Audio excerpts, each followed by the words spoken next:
Hey guys, it's Elise and welcome back to another My Cupcake Addiction. Today we're making gross, disgusting, gruesome zombie brains. These are layered, they're oozy, they've got a liquid, molten, disgusting zombie brain center. They're everything, perfect for Halloween, and they're no-bake, and they're tasty. Today I'm teaming up with Nico from Nico's Kitchen. If you guys have never seen the Nico's Kitchen channel, he is just about to hit 1 million subscribers and I think we can help him get there. He's got tons of really cool recipes for Halloween and not just sweets. Nico does absolutely everything and a lot of his stuff is really easy and really accessible. Make sure you go and check Nico out. Let's help him get to his 1 million. I will leave all of his links down below. Let's get started on today's disgusting zombie brains. The things that you're gonna need, you will need a brain mold. This is the perfect time of year to get them. I had a little leak on mine, so as a tip, if your mold is leaking at all, blue tack will plug up the hole on the outside, not on the inside. I'm going to use that as the main cast. You could also use something like a chocolate mold. And I'm going to use pudding. I'm using pudding because it's super quick, super easy, and it's instant. But if you don't have access to pudding, you could use something like custard and just color it the same. It'll have pretty much the same effect. I've got a bit of green food coloring, some green slime topping. It's just an ice cream topping. I've got a ton of green Jello or jelly crystals, some ice cold milk, a spoon, and I'm also going to be using some boiling water today. Let's get into it. First up, we're going to make our Jello. In go my jelly crystals. I only add half the amount of liquid that it recommends because I want this to be a super firm, super stiff Jello so it doesn't fall apart.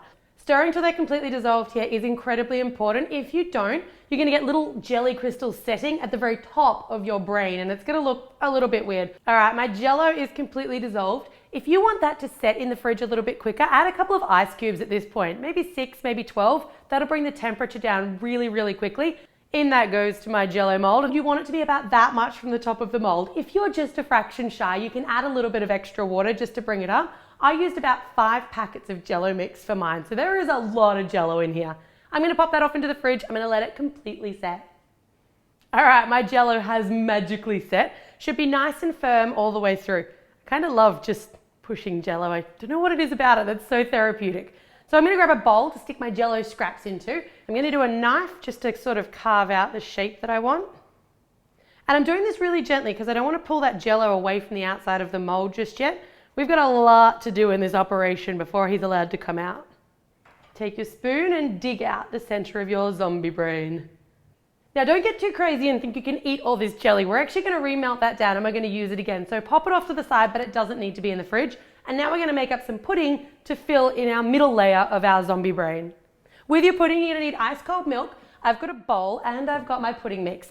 Once again with the pudding, I want this to be a little bit thicker than usual. So I'm reducing the amount of milk by 1/3 as to what the packet tells me because I want a really nice, sort of a stable, firm pudding. With your pudding, it's always best to put the milk in first and then sprinkle the pudding mix over the top. Otherwise, you end up with lumpy pudding. Some puddings you only need to stir. Mine calls for an electric mixer, so I'm going to use my electric mixer. And I'm also going to put in, before I start, a little bit of green food coloring. This is an electric green, so I'm hoping it's going to give me a really bright, vibrant zombie effect. Oh, I'm liking the color. And then sprinkle over my pudding.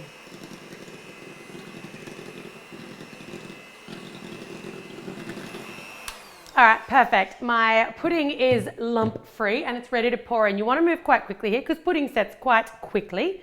I'm going to pour that right into my zombie's brain cavity.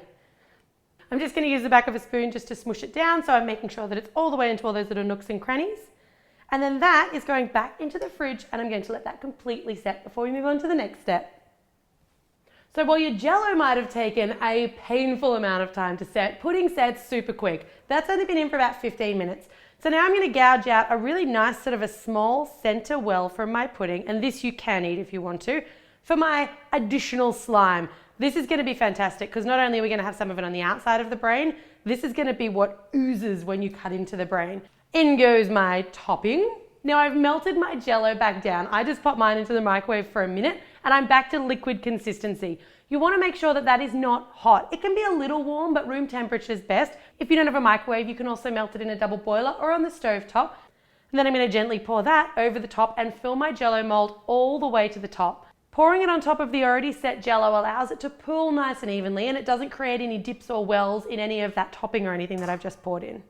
All right, now I have to dance the Jello dance and try to get that into the fridge without spilling it. I'm gonna give it an hour or two for that last little layer of Jello to completely set. My Jello is now completely set, so you wanna make sure that bottom layer is nice and firm. And I have one of these cake domes, so I'm gonna use this on top of a plate to make kind of like a specimen jar, I guess, to serve my zombie brain in. Now, depending on the type of Jello mold you're using, they can sometimes be problematic to actually get the Jello out. I'm gonna submerge it into this container of hot water so that it comes almost up to the edges, but not all the way. You don't wanna leave that in there too long because we don't actually wanna melt the Jello. We just wanna break the little vacuum seal and start to separate it away on that bottom section.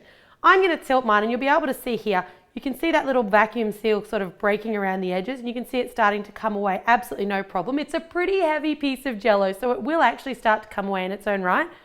Now for the moment of truth. I'm gonna turn my plate upside down, straight on my jelly, and then I'm gonna turn the jelly upside down on the plate. If you have any sort of suction happening onto your plate, you can just grab a knife and kind of wedge it underneath. Oh my God, take a look at that. Now to finish it off, and I'm gonna do this just prior to serving, you wanna add just a little bit more of your green syrup. Don't go crazy here, you just kind of want it like oozing out through some of the little rivulets of the brain. So that is your disgustingly gruesome layered Jello pudding slime dessert. When you serve that, you're gonna cut in, you're gonna get layers of pudding, you're gonna get slimy ooze in the middle, and everybody is gonna be so grossed out, but then they're also gonna really like it because it's delicious. If you guys haven't already subscribed to the channel, make sure you do for 2 new videos every week. Check out Nico's Kitchen. Once again, I'll leave the link down below. If you want some really fun new recipe ideas, make sure you subscribe if you like what you see. And as always, guys, thanks very much for watching.